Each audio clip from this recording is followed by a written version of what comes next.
Hey, everybody. Welcome to our first virtual guest speaker of the spring semester for MKT353 Sports Marketing. I'm excited to have our first guest who you may have seen on campus. Zach Lehrbaum is the Director of Ticket Operations and Sales at St. Joe's Athletics. Has uh, a really a unique background in sports, have worked in a lot of different properties and a lot of different roles. And so I'm really excited to have him join and speak to us today. So welcome, Zach. Thank you. Glad to be here. All right, so Zach, why don't you just start out, just tell the class a little bit about yourself. I'm assuming you don't know most of these students. I think the students that we worked with last semester were more on the they were upperclassmen. Yeah, for sure. Absolutely. Like Professor Lutz said, I do have a unique background in sports. I've been all over the place, bounced around a lot throughout my career. So I like many of you, I pretty much knew, from high school, if I wasn't on the field, on the court, on the ice, wherever it may be, I wanted to work in sports. That was my ultimate goal. Didn't know what I exactly wanted to do, but it was where I wanted to be because I just love sports so much. Out of high school, we had to do a senior project. So I did it with the Phillies for a month. I worked in the merchandise department. It was awesome. It was so cool. I met like a lot of really cool people. I have a funny story regarding Greg Maddux. If you know him, he's a Hall of Fame pitcher, but it was awesome. It was really, really exciting. And from there, I was like, this is where I want to be. It really just, solidified what I wanted to do in my life. So went to York College, Pennsylvania, graduated with a sports management degree. While at York, we had to do a ton of like things within the sports facility. It was called our Grumbacher Center, similar to your Hagen Arena.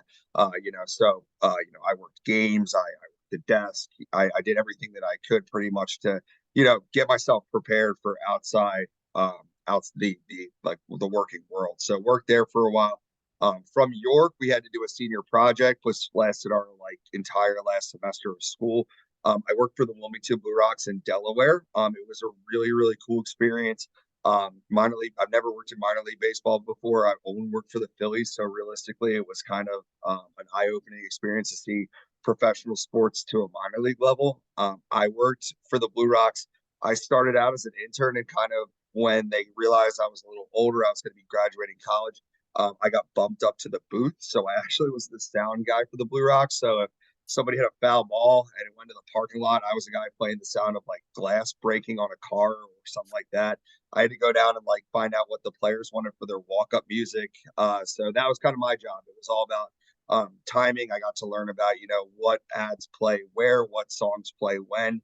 For example, our GM, anytime we were winning, wanted the song Ain't No Stopping Us Now playing. It is the worst pump up song ever for a team, like going into the ninth inning up 3-2. So, but he wanted it. So I played it every time. So that was my time with the Blue Rocks.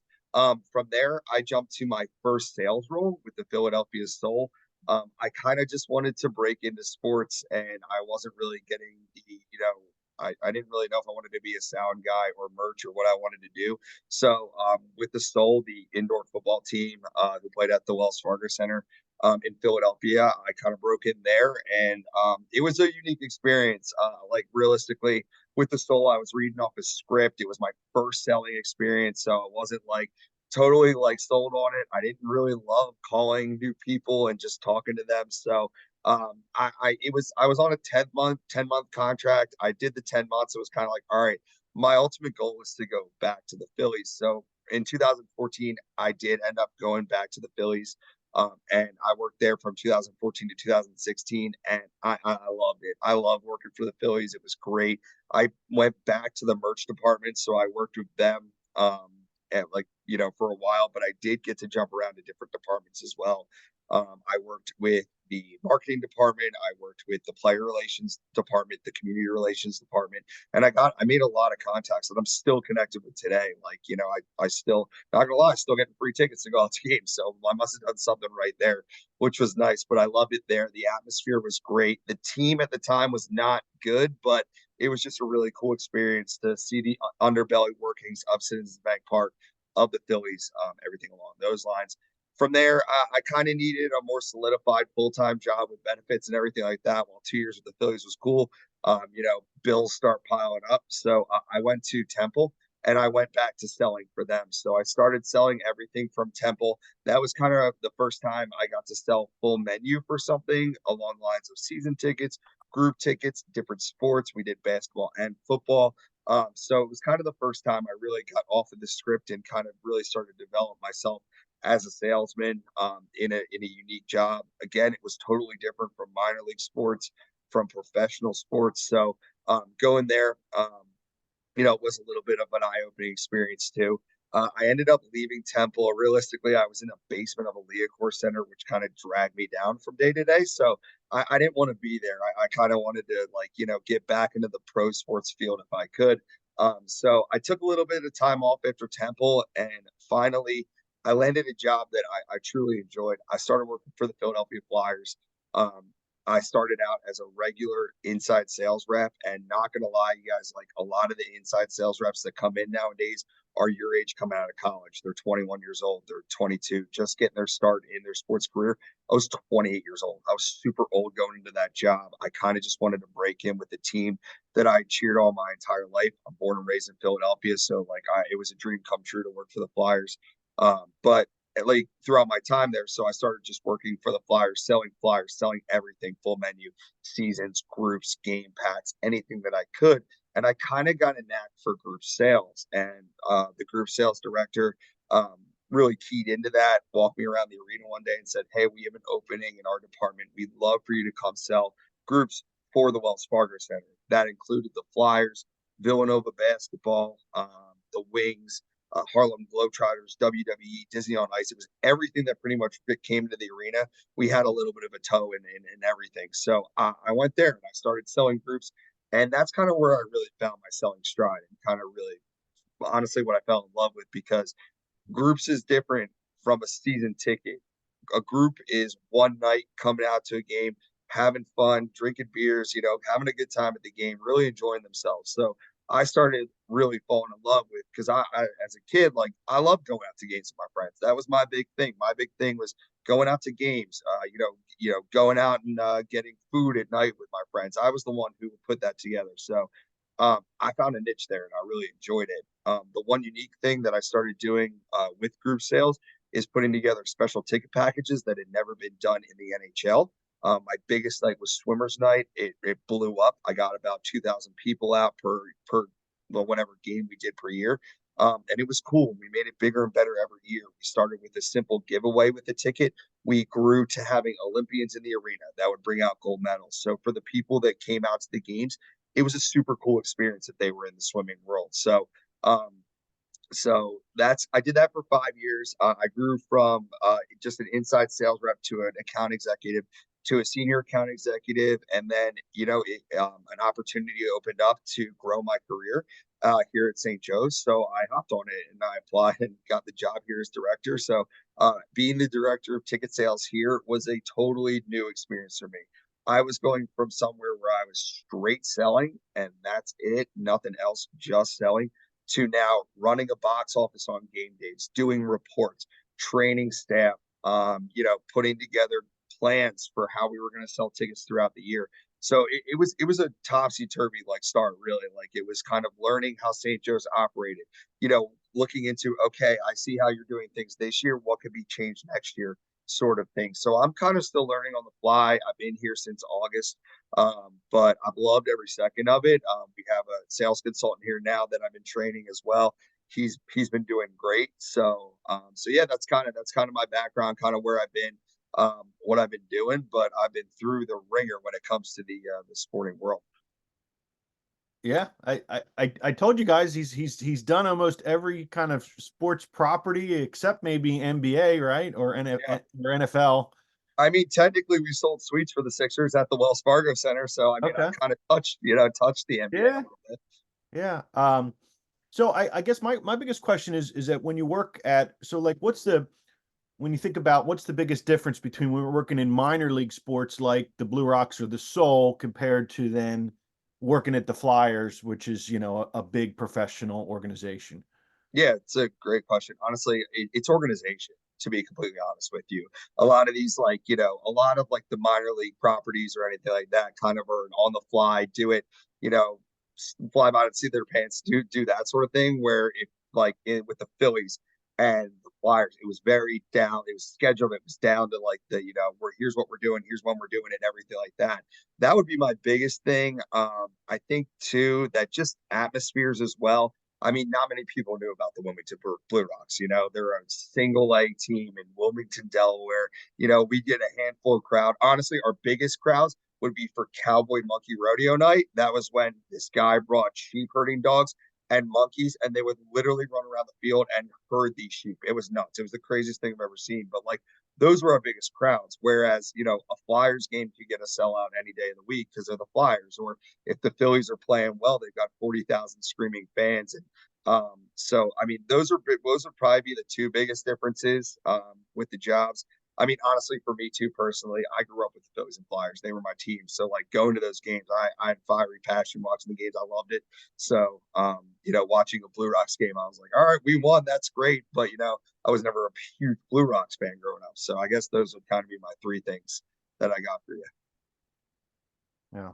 When you worked at Temple, you worked with Nick Valentino? I did. Yeah. So so you guys were you were Learfield guys. Yep. Um, so maybe tell the students a little bit about the kind of the relationship that exists, because I don't know that the students know how this works sometimes in collegiate or college athletics, where they actually bring in a third party agency that represents the program to the public, but actually is working and sort of just the different dynamics there that exist when you have an agency that's in place with the athletic department. Yeah, for sure. I mean, I mean, we with Temple, I did work for IMG Learfield, but for here at St. Joe's, I work for Playfly Aspire. So we're a third party here too. It's funny because like if we didn't have them, it would be kind of just selling. Realistically, we'd be ticket numbers, and that would be our focus in getting everything out. Working with the third party is kind of unique, where they want to know everything. They want to know, reporting's a huge thing for them. Where are your numbers at? Where are you trending?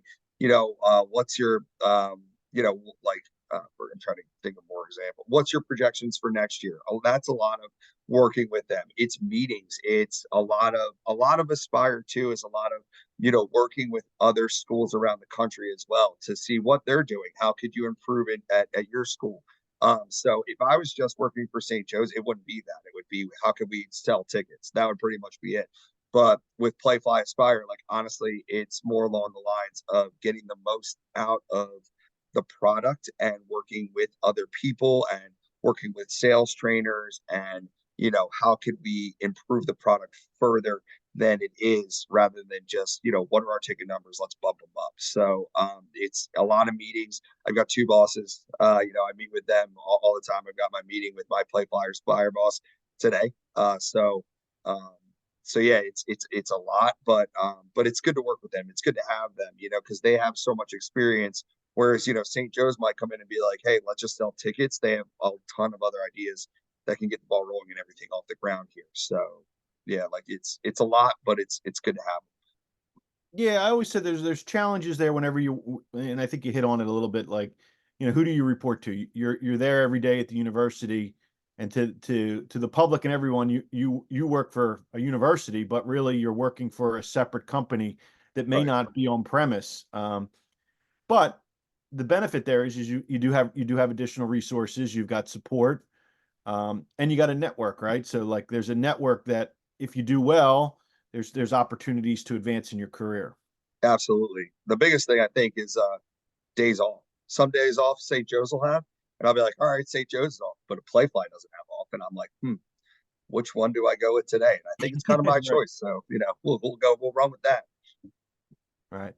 Um, do any students have any questions for Zach? They want to get started on questions. We want to make this as interactive as possible, and we want to take full advantage of the time we have here. So anybody here? Jay, looks like your hands raised. Yeah, I went to the flyer sales workshop last year, and I was gonna ask about like how like moving up in like from like an inside sales rep, it seems like that's the probably the best way and easiest way to like get into the sports world now. And like how easy is it or difficult to like work up in sales, but also be able to like switch to marketing or something like that? So yeah, that's a great question. I mean, you're right. Um, Sales reps for teams are turning over all the time. Like they might find a new opportunity elsewhere and like move on to a different position, or they might get promoted. So you're absolutely right. I think one of the easiest ways to break into sports is just starting at the bottom of the barrel for the sales field. Um, the question of how easy is it, it really depends on you, to be completely honest with you. Are you putting in the work? Are you putting yourself out there as kind of that unique face on the sales floor, like really doing something that no one's doing? Are you hitting the phones hard? Are you sending emails? Are you going out for meetings? How are your numbers? So realistically, when with that question, it really comes down to you. Like there's no, it could be very easy if you're very good and you're doing what you're supposed to be doing. I mean, I'll give you my background and like where I wasn't the top salesman when I started with the Flyers. Like I just wasn't. Like I wasn't great at it. I wasn't talkative. I wasn't confident, but I did everything else the right way. I made a ton of phone calls. I sent emails. I had ideas, and like I would work with managers. I would ask questions, and they really liked that about me. I every day as an inside sales rep, I was kind of like, oh man, like is this the day? Is this the day that I'm not here anymore?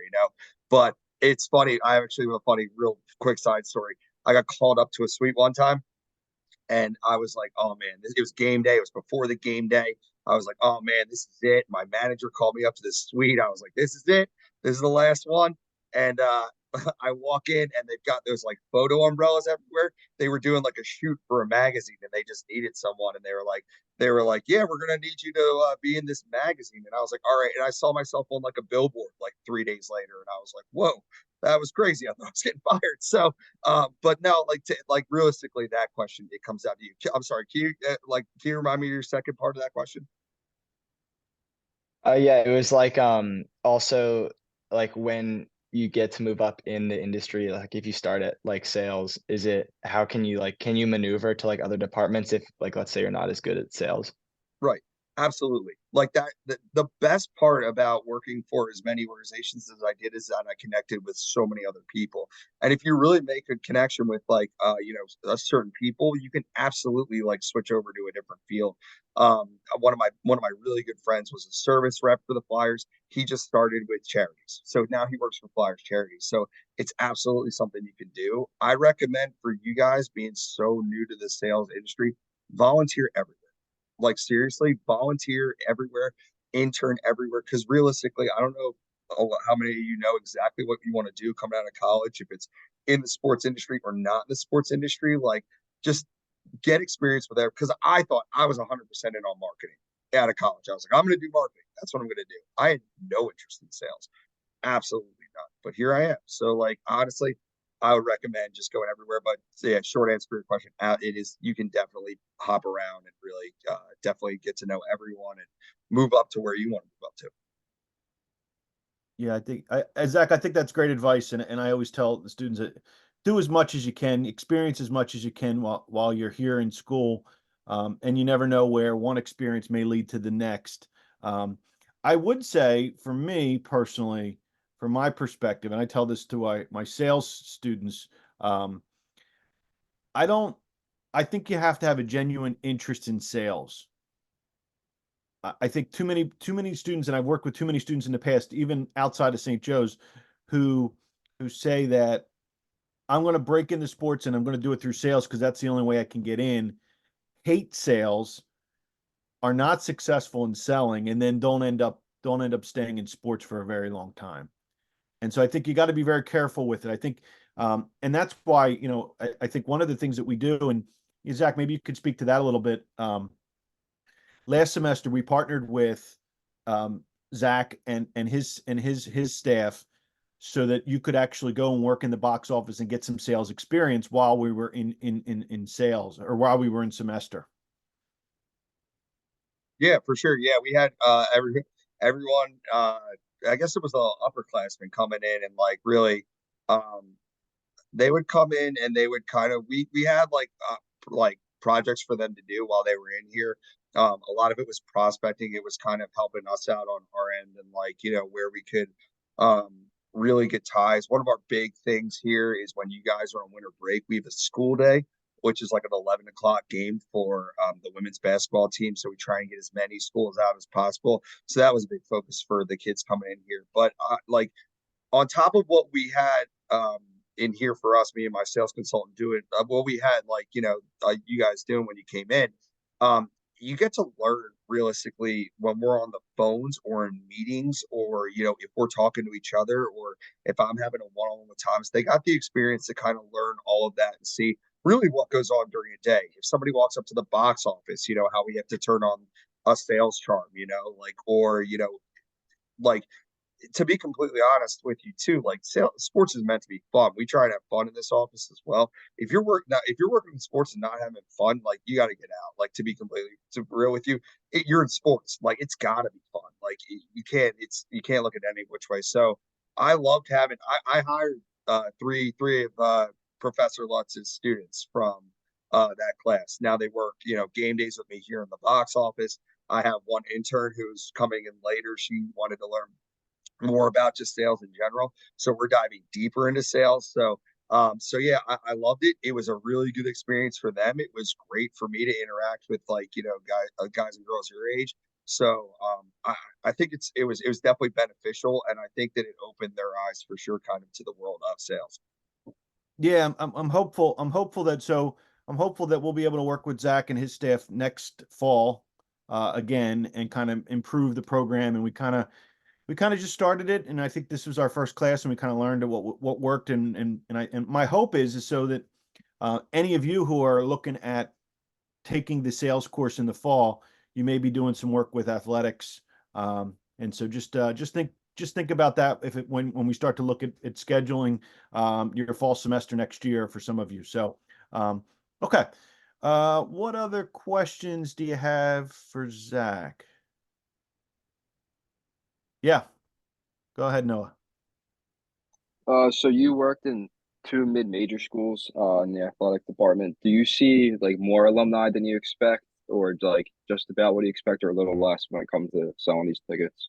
So many alumni. Do you know how many phone calls I get that it's like, hey, this is Kevin Wheeler, class of 94. It's always class up. Like they always like finish with that. It's every time. But yeah, I expect you honestly, like if you fall in love with the school that you go to, it's honestly right around the number I expected. Like it if you fall in love with it, you're going to come back. And if you're in the area and watch games, and we certainly have people that love St. Joe's and love coming back.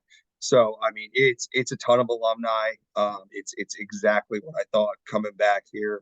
Temple was the same way.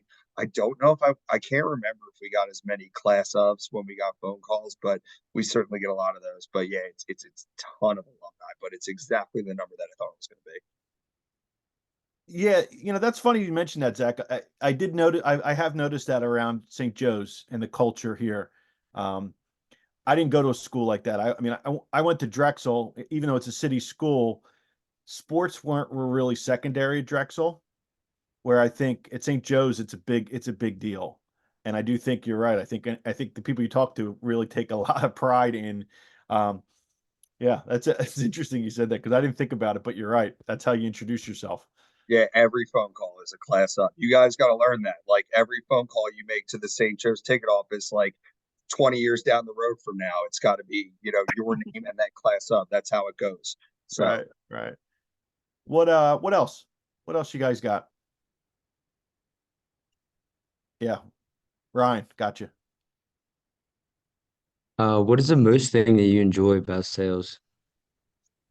so the thing I most enjoy about sales, it's the group aspect. Like I said, I love it. Like I love creating something. One, I love creating something new that no one's ever done before, and bringing joy to people coming out to a game one time. Like, see, you could sell a season ticket, and if the season doesn't go your way, like we had a lot of flyer seasons back in the day that were bad, like really bad. And you know who they would call to complain about those bad seasons? It wouldn't be the coach. It wouldn't be the GM. It would be me. And I would be like, what am I supposed to do? I just sold you tickets. So like a group is going to come out one time. They are going to have a ton of fun. We're going to make the experience as fun as we can for them, and then they're going to leave, and then they're going to come. They're not going to come back and be like, oh, like, St. Joe's lost by 2. I hated that. It was, hey, I got to go out with my friends, or like, the parents got to go out of the house and the kids had a great time. And then on top of that, doing something totally new that no one's ever done before and watch it be successful is just super rewarding. And double down on top of that, when a parent comes up to you and says, like, my kid is so excited to come out and go to practice the next day. We do like a soccer day, for example. Like, we had so much fun. We got to talk to the St. Joe soccer players. He came up to me and was like, I can't wait to go to practice the next day. It's just such a good feeling to like know that, like, the little thing that you could do to bring them out to that game and really show them that experience, like, kind of just made them happy. So definitely a groups aspect. That's my mindset on everything. I actually just projected numbers and my boss was like, wow, really going hard on the group sales next year. And I was like, yeah, sure am. So yeah, that's my answer to that one. Yeah, Zach, that's that's an interesting point. So we just started diving into the idea of what is in our class, what is the sports product and what are customers buying, and really what we talked a lot about so far in the semester, the idea that perception of value has a lot to do with winning and losing, which as a marketer or a salesperson, you have no control over the outcome of a game. And so one of the things that we always talk a little bit about, and we're going to continue to talk about it, but I love to hear your opinion of how does a property like St. Joe's or the Flyers, how do they add value to the experience so that even if your team that you're rooting for loses, you leave going, okay, that was worth the time and money, and it was a great experience. Right. So again, I'll start with St. Joe's. I'll go into the Flyers, and I'll kind of touch on both. This is a total learning year for me at St. Joe's. Again, I've only been here since August, so realistically, next year things are going to be different. But as I foresee it, is adding those unique experiences for people coming out to games. Like, for example, if it'll, like, you touched on alumni.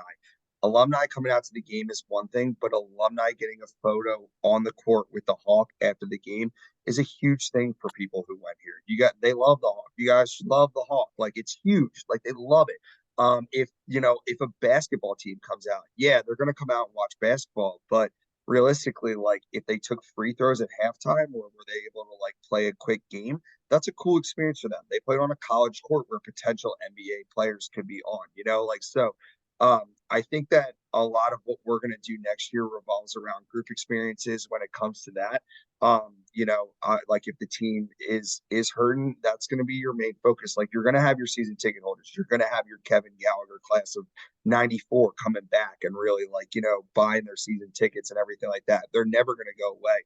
But to fill an arena, and realistically, we don't have a huge arena here, it's going to come down to the group experiences, a theme night, a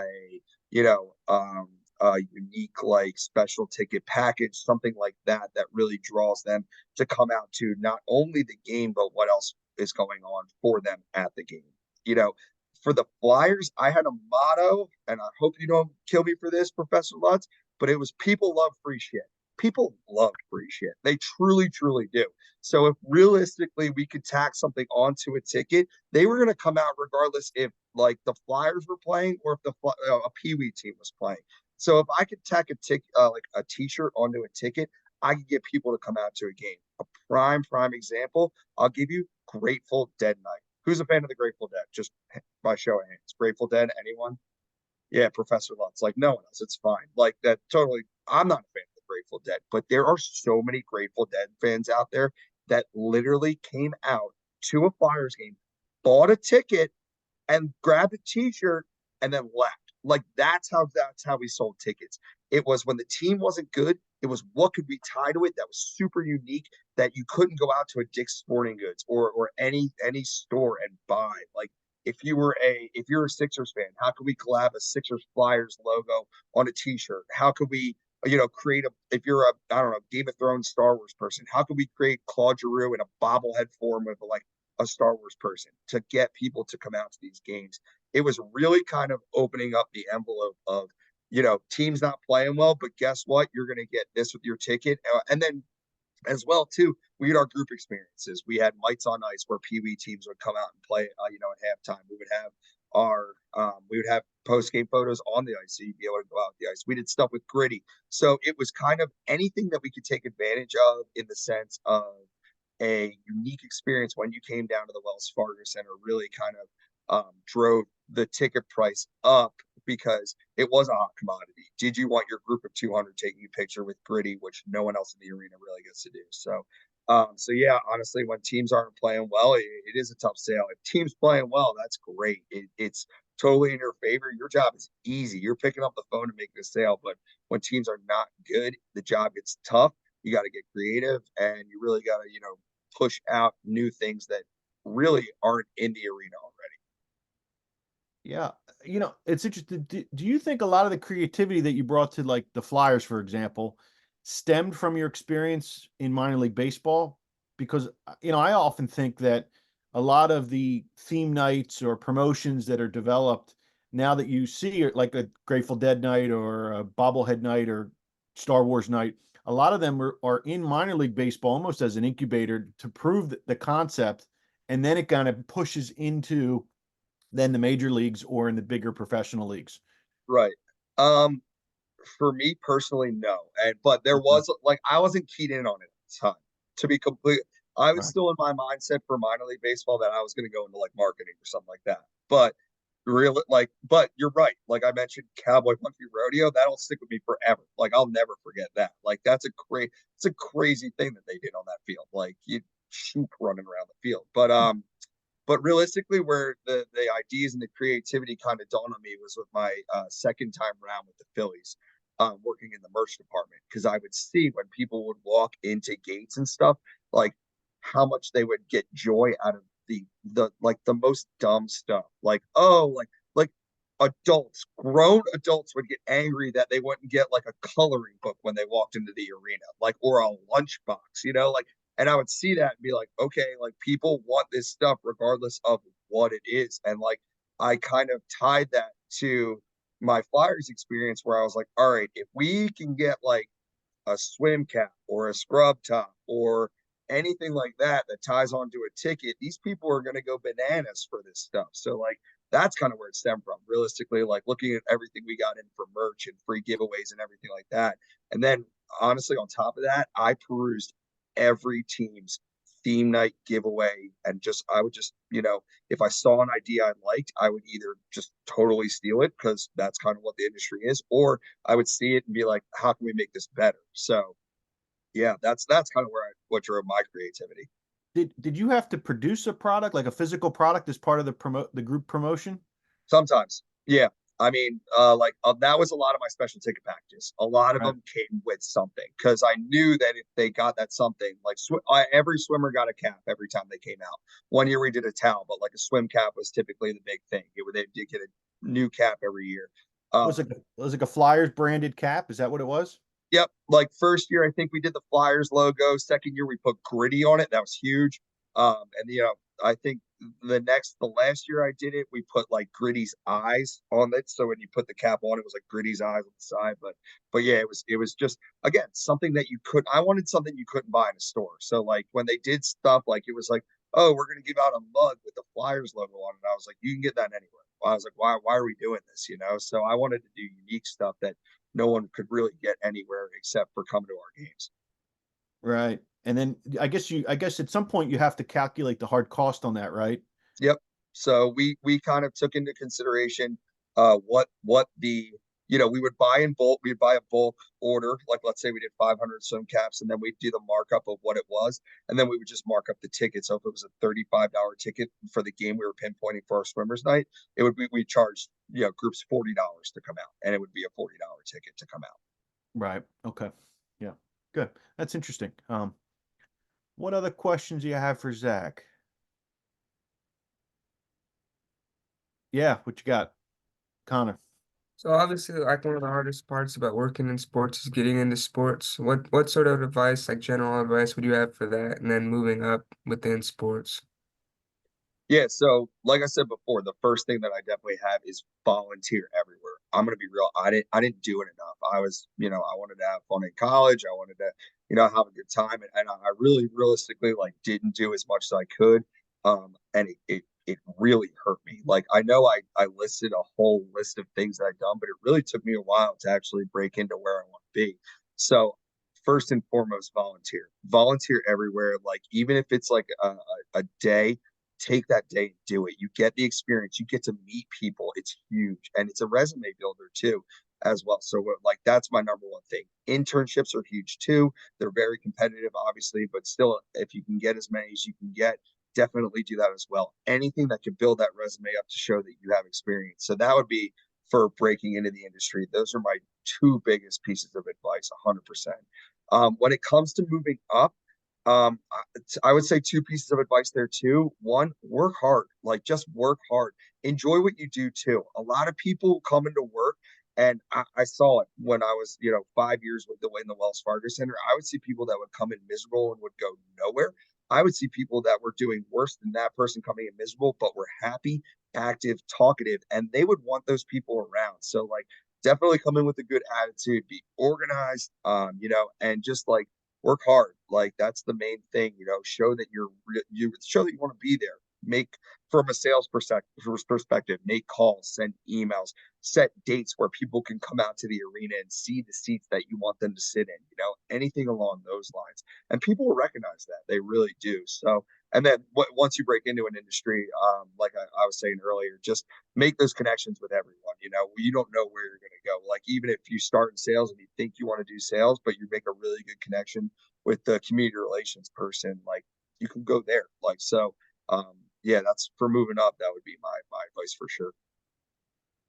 Zach, I usually ask this question to anybody that worked or works in a sales role in sports, and I'm going to ask you this question too. So hopefully you give me some insight on it. So, from my experience, I've found that most cohorts or groups of young sales executives, let's say it's a group of 10 that come in, a class of 10, and they're working in group sales or they're working in a sort of a telemarketing role. Most of them have pretty much the same level of experience, usually right around the same age, recent college graduates. They get the same training, the same resources. Why is it that a few of them excel and a few of them fail? Yeah, that's a great question, and I'm gonna really quick. Everyone except for me, like 28 years old, starting in that role. But Right. but no, like the people that excel go the extra mile. They will seek out managers or directors or whomever and talk to them about where they want to go. Like I had a girl who, wanted to be in group sales. Realistically, like we didn't really have any openings, but she knew a new team was opening up. It was at the time, it was the Spectacor Events and Entertainment team, which would focus on stuff like, I don't know if you saw, like Tinseltown was like a big thing. Like that was an event at FDR Park this year. Outside events like that, that's what they were going to focus on. But she wanted to do groups and she wanted to break in. So she literally went to my director at the time and talked to her almost every day and just chatted with her, popped into her office, sat down with ideas, anything along those lines. It was just going the extra mile. So that's one thing. And then again, like I said, just like really busting your butt, working hard, like and being friendly in the office. Again, that attitude's a huge thing. A lot of organizations will look at you and say, like, hey, if you're not happy, you can go find something else. We can bring in 10 of you then tomorrow. So yeah, just my advice there would just be like, separate yourself by getting to know people, talking to people, helping out where you can. Like I think a big thing for me too was when I first started was I was one of the only people that volunteered for stuff inside of my job. Like for example, they would have like a CrossFit event in Delaware and they'd be like, we need a sales rep to go. I would go, I everything, anything and everything. I'd be like, I'll go. They'd be like, we need you to go to Nashville. Can you drive there? I'd be like, sure, I go to Nashville. I never did that, but like I would have done it at the time. But yeah, honestly, like those are the big things. Just try and separate yourself from that group because Professor Lutz, you're right. Like it's 10 to 15 people coming in with the same experience, with the same knowledge. And yeah, like you might have that one person that the sales aspect clicks right away.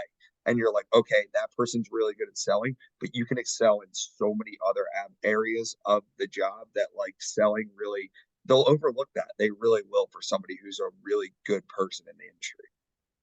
Yeah. No, that's some good insight, and I agree with you there. I've often found too, same thing you said is that volunteer work, do the extra things when you get asked to do something. You know, I've been around too many people in the industry where they'll say, "Well, I'm not doing that. That's not my job," and that's like, for me, that's almost like the kiss of death in your career when you say that to somebody, because it just shows that you're not a team player, and you're not willing to do what it takes to get the job done. And as much as everybody thinks that like sports is like this well-run organization and these games just are naturally just sort of come together, um, it is sort of managed chaos. And sometimes it doesn't matter what your title is. You've got to just work together as a team and get it done. Yeah, one of the big things for us at the Blue Rocks is when it rained, we were out pulling the tarp onto the field. We'd have to sprint down from our office and just grab that tarp and pull it on the field. Yeah, I mean, I always tell people I would pull. I didn't do it that often. Luckily, I didn't have to do it that often, but there's probably about, I think, 3 times I can think of where I pulled all-nighters, where I'm shoveling snow at Lincoln Financial Field. Um, and I'm shoveling snow with the team president, um, high level executives. And because guess what? That game's coming at Sunday at 1 o'clock, and the stadium needs to be cleared. And, if anybody watched like sort of the playoffs with Buffalo and that same thing, it's hard to get people out there to do it. And so you just got to pull together. Okay. All right, we got a couple more minutes here. Anybody have any other questions or something you want to know from Zach? I think we asked some pretty good questions, but I know there's some folks that didn't ask anything. I'm totally an open book too. Like you can ask literally anything. Like I Yeah. almost broke Claude Giroux's face once. Like almost broke it. Like it was, open book. Seriously. Sean, what you got? As a salesperson, how do you make clear and val or and how do I word this? Value the experience over the actual game, and how do you make that clear to a customer? Does that make sense? Yeah, absolutely. It's a great question. Realistically, the game is what they're coming to, but realistically, we're selling the experience. That's the best way I can put that. I hope that answers it well. Like, the game's going to be here regardless of like, if they come or not, it's going to happen. But if they come out, we want them to have the best time possible here. So realistically, we're not just selling them a St. Joe's basketball game. We're selling them the time that they're going to have here. So, that's, um, I hope that answers what you're looking for, but like, yeah, that's kind of that's my mentality when I go into a call. Like, it's not like, oh, come out to see St. Joe's play George Mason. It's here's the time you're gonna have here with, here's the fun that your kids are gonna have, or here's the, time away from, the adults get to have a good time, like away from their kids for a little bit and have a good time. So realistically, that's really what you're trying to sell instead of straight up just selling a game, because you're like, anything can happen during a game. We get blown out by 30, and like if you're selling the game, they can come out and be like, well, that sucked, thanks for bringing me out to this game. So but All right. Well, let's wrap things up. I think we're butted up against it. Zach, thank you so much for joining us today. I appreciate the insight, and I really wanted the students to hear a little bit about your background, because I do think it's unique. If the students want to get in touch with you, what's the best way to do that? yeah, so if they want, feel free to stop by Hagen Arena. I'm always here. We're in the box office. That's where we operate out of. If you see my name on the Zoom, it's Z Lehrbaum. You can just hit me at zlehrbaum at sju.edu. That's my email address. So yeah, like I said, if you do think of anything, or if you have any other questions, feel free to email me, pop in. I love to chat sports and like where I've been at any time. So yep, anytime. Yep. All right. Sounds great. Thanks again. See you. Yep, you got it. No problem.